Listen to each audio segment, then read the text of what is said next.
Okay, we're going to work with the seventh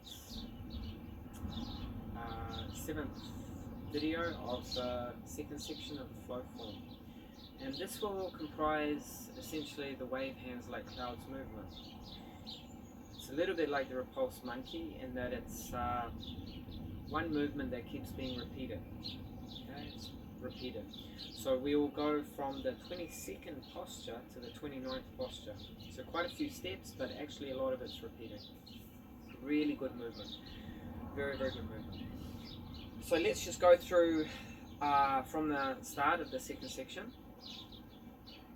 up to where we've got to. 1, 2, 3, 4, 5, 6, 7, 8, 9, 10, 11, 12, 13, 14, 15, 16, 17, 18, 19, 20, 21, 22. Okay, so 22 is the last repulse monkey. So weights in the left leg, left hand off the quad, right hand in the center. Now before we go into 23, what we're going to do, the hips are essentially to the back corner. We're going to turn to the front corner all the way to this corner. Right hand will come to the quad, left hand gets drawn up to behind or in line with the ear. Just like you were doing the normal repulse monkey, but you're taking it a little bit further, all the way to the corner. Weight still in left leg. So this is what I generally say. I say turn, and then we move into 23, the slanting fly. So turn, now 23. Step to the corner, okay? Front corner, right hand goes out, left hand back, balancing. Now in this position, the foot has stepped to the corner, but we haven't turned quite to the corner. We're between the front wall and the corner, somewhere at this point. Yeah, so not quite at the corner. This is a split. Okay, this is a split energy. It means you're taking one part. If you can imagine, I'm doing this on a person. You're, say, pulling an arm one way, you're coming in with a strike another way. A split is one of the 8 trigrams. Yeah, it's one of the 4 diagonal directions. Remember, you did shoulder stroke, you did the ward off, roll back, press and push. This is a split. Okay, it's a nice split. A split can be used where you, say, kick out a leg and you pull the person the other way. It's anywhere where you confuse the direction of the person. One way, you're taking them out another way. Yeah, boom, straight through. So that's what you're doing with the 23rd position, the split. So if we do it again, 22, turn to the corner, and then 23. Boom. Now what's important here is this hand is on an angle, like so. It's not flat and it's not vertical. Your intention is on the bone through here, just underneath the thumb. That's where you're giving the strike. The other hand must balance that, so it doesn't just fall down to the side. It balances it, so it's off the body, and the wrist is slightly bent. Yeah, boom. Your direction will be led by the thumb. The thumb will lead the direction. So the wrist isn't like so. Boom. Yeah? That's 23. So weight is in the right leg. You're not quite to the corner. Then we do the next thing. We turn. I say turn, so you turn and you turn to the corner. Holding Tai Chi ball again. Now this Tai Chi ball, similar to the very first posture. Yeah, you're used to the Tai Chi ball. One hand under the other, full, and it feels like you have a ball now. Yeah, it's not just hands over each other. It's actually feeling there's something between your hands. some magnetic effect there. And that's 23. Turn, step, 23. Turn. Now you're going to do 24. We're going to break up the wave hands like clouds in 2 pieces, like we did with the repulse monkey. And then I'll show you how you do it in 1. So you hold the Tai Chi ball. The hands are going to change as you step out the foot. Okay, so my right hand goes down, feels like it's pushing down, pushing something down. So you notice the wrist bends a little bit. The left hand comes up. So the thumb will lead it coming up. So they change positions. But the difference here is this hand goes from flat to straight up, the vertical. This hand stays the same, stays down the whole way. But the bottom hand will come up through the index finger and the thumb. Comes up through it. So that happens as you step out with the foot. You step out the foot flat. Okay? Not out on a diagonal. Not in, and it's just same direction. Same direction. Yeah? Boom. So out. And once the foot has made contact, then you shift your weight into it. So this is just turning from the hips, boom, and you're going to turn all the way to the corner. So you're essentially going from one corner to the other. So it's this big turning. Step, shift, boom. That's it. Then to go the other way. Left hand down, right hand up, and that happens as the right foot goes out. Now when the right foot goes out, it's only going to be a small step. When you go to with the left foot, you're going to take a big step. Right foot, small step.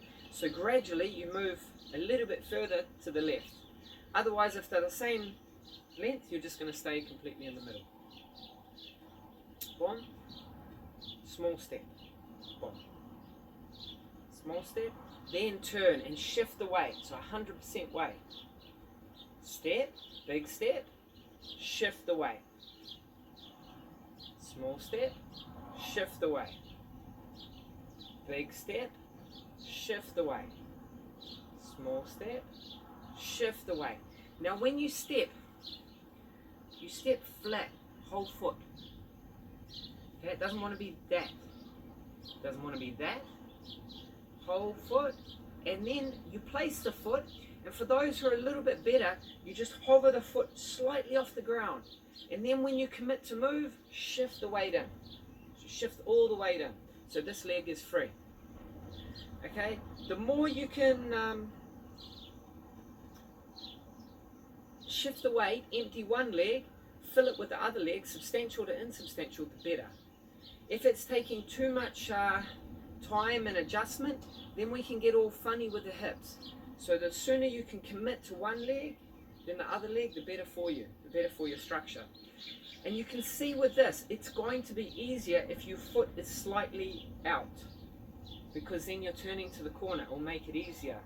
But ideally, what you want to try and do is you want to be straight on the outside sole. It means that your knee and your hips turn and open up more. So you get more of the stretch. The yao choir is more integrated. It's more used. Okay, when you start doing it with the foot out, you're not necessarily going to be getting any stretch in the hips. Okay, so no opening in this area. We want to be stressing that. So with the numbers, 22, turn, 23, slanting fly, turn, step, 24, okay, so your 24 is to the left,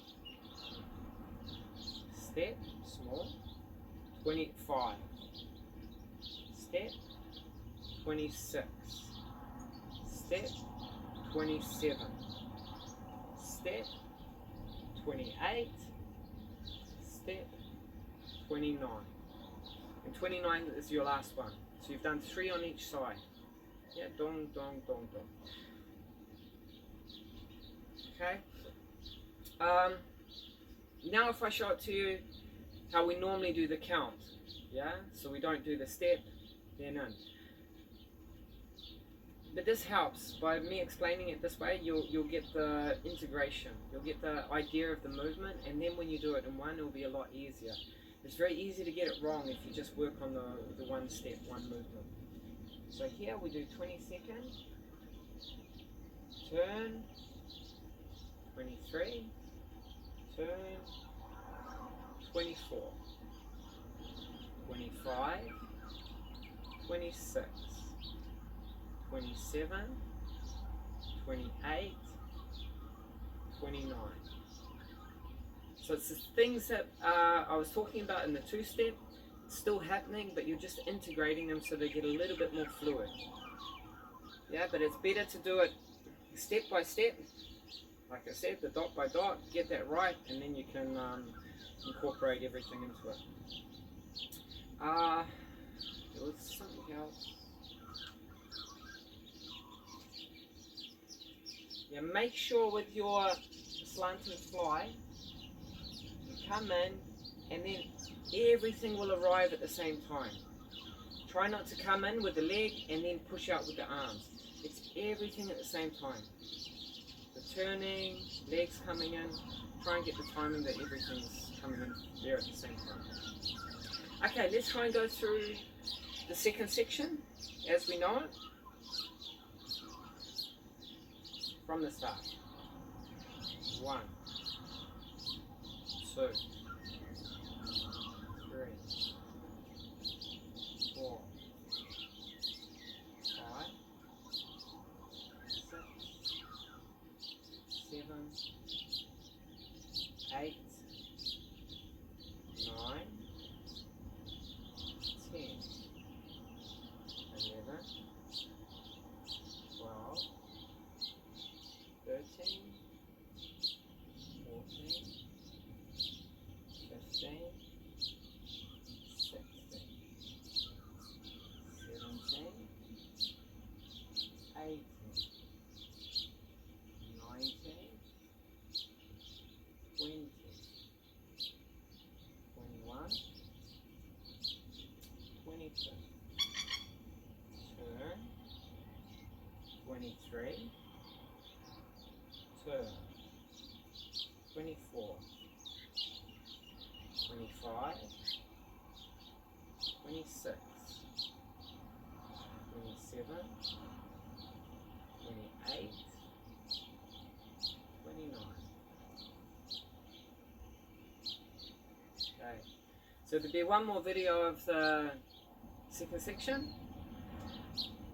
There's 32 postures in the second section, 26 in the first section, 32 in the second section. So we'll finish off 3 quite simple postures to finish off with the last video.